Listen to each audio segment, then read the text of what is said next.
3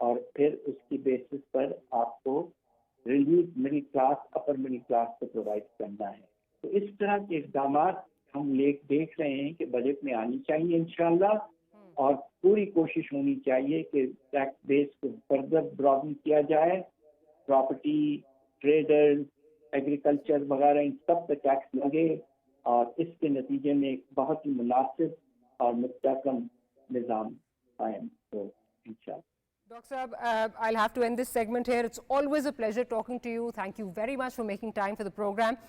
Dr. Hafeez Pasha صاحب سے ہم گفتگو کر رہے تھے, اور ان کا یہ کہنا ہے کہ بہت کچھ کرنا باقی ہے. گورنمنٹ نے کچھ اقدامات لیے ہیں جو بہت اچھے اقدامات ہیں, yet a lot more needs to be done for all of these things to trickle down to the common man. On that note, ایک چھوٹی سی بریک لیتے ہیں. بریک کے بعد حاضر ہوتے ہیں. تو سیکیورٹی کے اس وقت جو حالات ہیں, بالخصوص جو 2 رپورٹس آئی ہیں, ایک واشنگٹن پوسٹ کی رپورٹ آئی ہے اور ایک جو BBC میں جو ایک رپورٹ شائع ہوئی ہے افغان طالبان کے حوالے سے, جو کہ ایک میرا خیال ہے ہوش ربا انکشافات ہیں, ان پر بات کریں گے. That much more right after short break.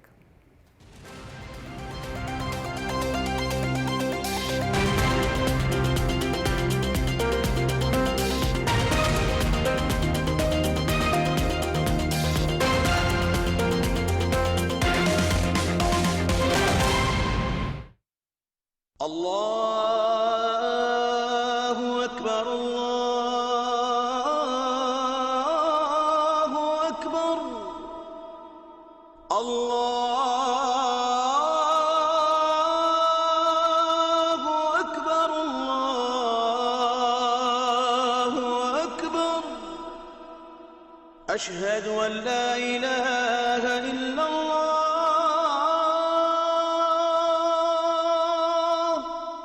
أشهد أن لا إله إلا الله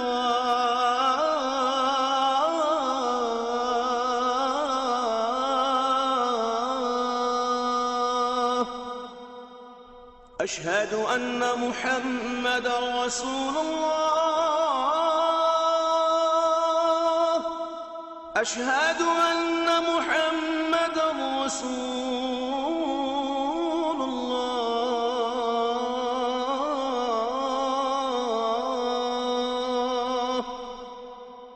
حي على الصلاة حي على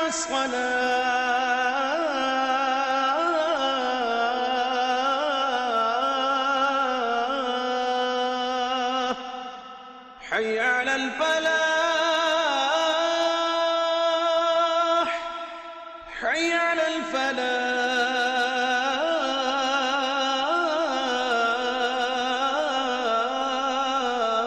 الفلاح الله أكبر الله أكبر لا إله إلا الله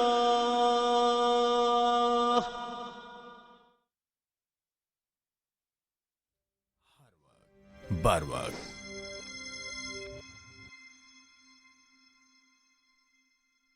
اپنا گھر ایک تحفظ کا احساس جہاں ہوتا ہے اپنوں کی خوشیوں کا پاس. وزیر اعلیٰ پنجاب مریم نواز شریف کی ہے یہ لگن, ہر بے گھر منائے اب اپنے گھر کی خوشیوں کا جشن. پنجاب کے کم آمدن والے 28,219 سے زائد خاندانوں کو اپنے گھر کی تعمیر کے لیے 31 ارب روپے سے زائد کی مالیت کے قرضہ جات فراہم کر دیے گئے ہیں. 23,650 سے زائد گھروں کی تعمیر تیزی سے جاری. شہری علاقوں میں 1 سے 5 مرلہ تک, جبکہ دیہی علاقوں میں 1 سے 10 مرلہ تک کے پلاٹ مالکان اپنی چھت اپنا گھر پروگرام سے مستفید ہونے کے لیے آج ہی آن لائن پورٹل وزٹ کریں یا ٹول فری نمبر پر رابطہ کریں. پرخلوص قیادت بن رہی ہے خوشیوں کی ترجمان. مریم نواز شریف بڑھا رہی ہیں پنجاب کے ہر بے گھر کا مان. Punjab housing and town planning agency, حکومت پنجاب.